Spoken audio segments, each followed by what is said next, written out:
Another thing to check to make sure your bike is safe to ride is your front forks.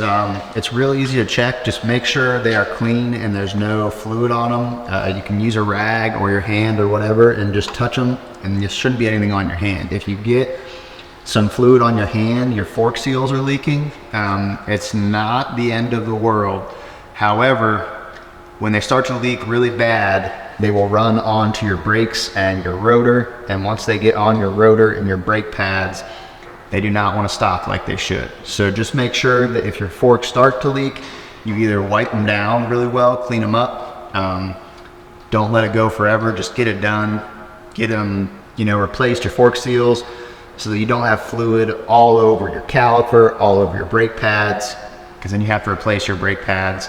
You can get away with just cleaning off the rotor, but you just don't want fork fluid everywhere. It'll slow you down. You won't be able to stop.